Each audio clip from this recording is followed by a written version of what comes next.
We now go to Thank you, House Chair. the Honorable Swart. Thank you. Arising from your response, Honourable Minister, one of the important measures needed to ameliorate load shedding is, of course, preventing criminality and sabotage at Eskom, such as we've seen coal mafia, etc. And while the ACDP fully appreciates the devastating impact that state capture and corruption play, it seems that criminality is continuing if one has regard to recent allegations about an Eskom executive. Honourable Minister, you also indicated earlier that progress is being made with funds being recovered and the NPA enrolling cases against certain Eskom officials. And we've had this discussion in the past. But do you, Honourable Minister, believe that more can and should be done to fight criminality at Eskom?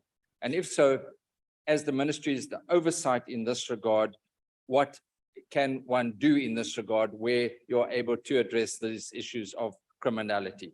Thank you. Thank you, Honourable Member. The Honourable Minister. Thank you, Chair, and thanks to Honourable Swart, who is an old campaigner, not in age terms, but for Eskom.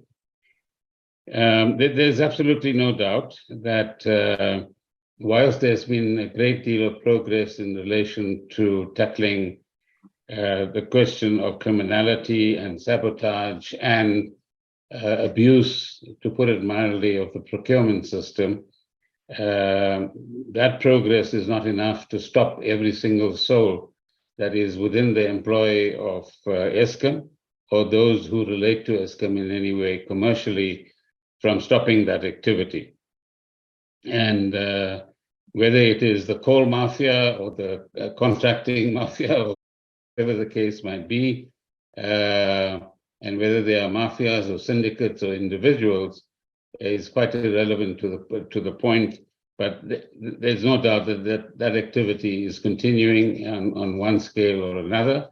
And there's also no doubt that far more intensive action and attention has to be given both within Eskom itself and by Eskom itself, where it is within their powers to undertake preventative action, but also from the law enforcement authorities in South Africa.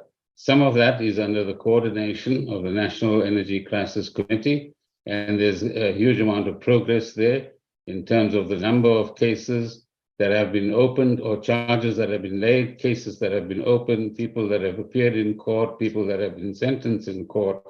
But quite clearly, if that kind of progress can be intensified, we'll see less of the malfeasance that we've been familiar with in Eskom for some time to come.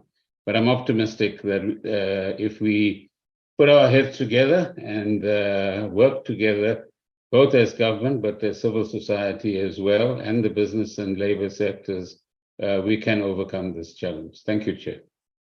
Thank you, Honourable Minister.